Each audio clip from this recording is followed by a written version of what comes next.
Hi, this is Lady Bill Bannon coming to you from my car in the great state of Texas. It is a beautiful day today. It was a little bit chilly this morning. It was in the late 30s, early 40s. So, before I start this video, I want to remind you guys in Texas that it is the last day to early vote. We have several constitutional amendments on the ballot, so you're going to want to go check that out. You can vote until 7 p.m. Central Standard Time today, and then the general election is next Tuesday, November the 5th. So go ahead and get that out of the way so you don't have to stand in lines. Okay, so this video is going to cover Halloween and how not to communicate with a suspected narcissist and or toxic abusive person. So yesterday, as expected, the ex-husband contacted me the day of, a major holiday, and he wanted to know when he and the new supply could come pick the kids up to go trick-or-treating.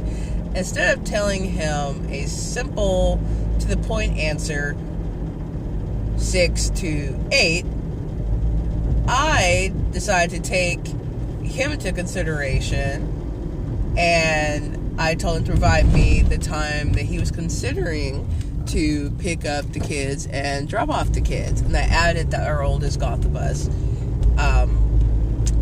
around 4:20.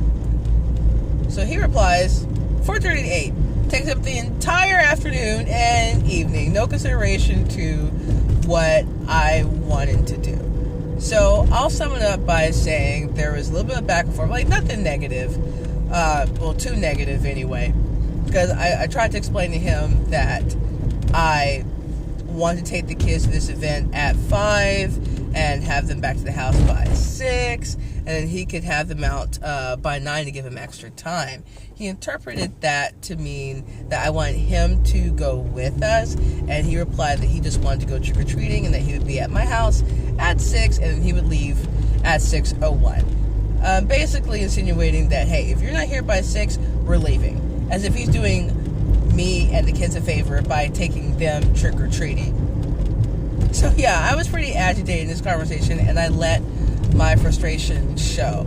So the takeaway from my story is that, one, you have to reply short and to the point.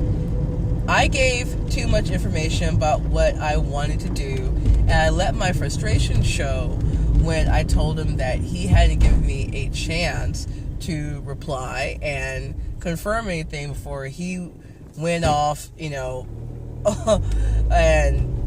just drove away. Now, I can't imagine what would happen if we had rolled up a little late and, he was seen just taking off, without the kids. That would have really hurt the kids. And it's kind of funny, though, because I've accommodated him.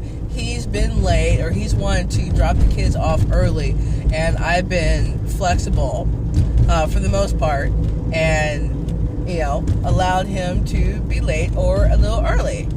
I've kept in communication with him, but he can't give me a little bit of wiggle room. It's not how he wants.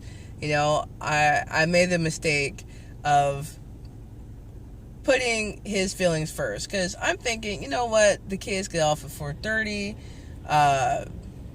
or would be available by about 4:30, but I don't want to tell him, come pick them up at 6, so you maybe want to come pick them up a little bit earlier, but, I knew that I was definitely going to be taking the kids to this event at 5 and spend a little under an hour with them, so I could have some time, on Halloween, and I should have just said 6 p.m. to 8 p.m. so the kids could get back early enough, have a bath and get into bed without being too tired the next morning.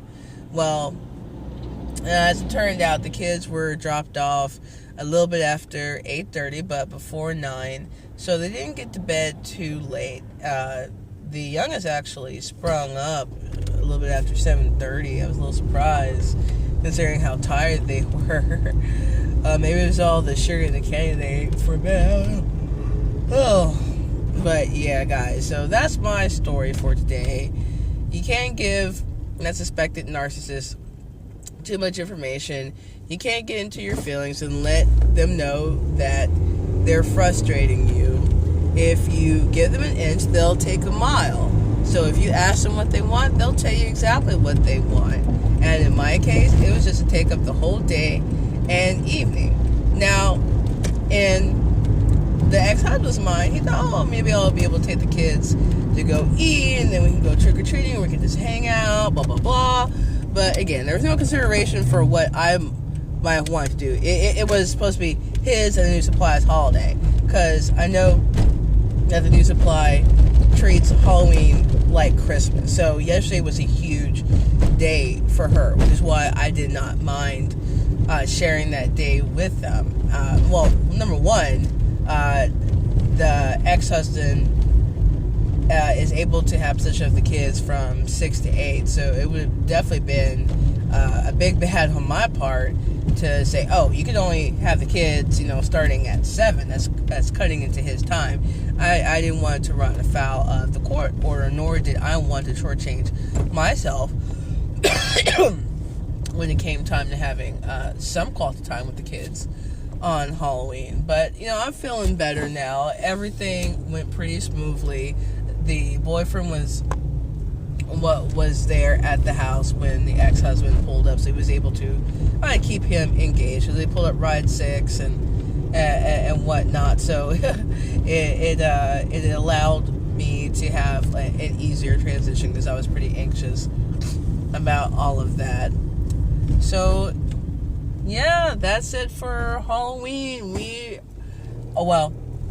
The next major holiday would be Thanksgiving. The kids are off the week of Thanksgiving.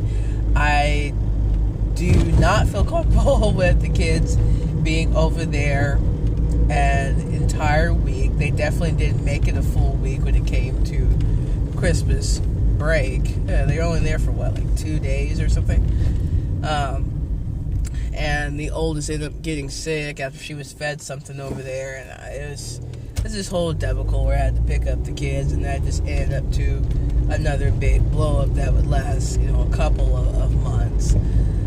So far, so good. There hasn't really been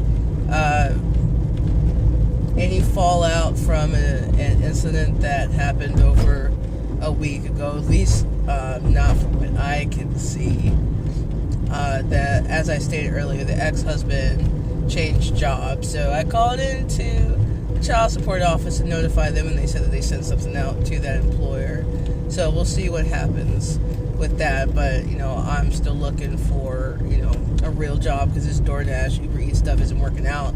I mean, I'm getting a lot of orders through Uber Eats, but the payout is so low because it can average about $3 to $4 an order. And, if you're taking a lot of orders, it adds up. But, by the end of, a couple of hours, you've only made, maybe like $20 and $30 if you haven't been tipped. So that's not a lot.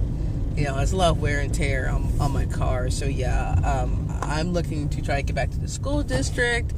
I'm looking at some overnight work. We'll see how everything pans out. But I got to stand on my own 2 feet, guys. I don't want to be on a money chain to anybody. So, yes, I've noticed that, just like birds are provided for and they have what they need in nature, so are we. Things work out the way they're supposed to. And that doesn't mean that, those things are always going to be good. Some things allow us to grow and learn. So with that said, if you like this video, go ahead and hit the thumbs up, subscribe to keep up with me, and hit the bell to be notified of new videos. This has been Lady Bill Bannon. I'll talk to you soon.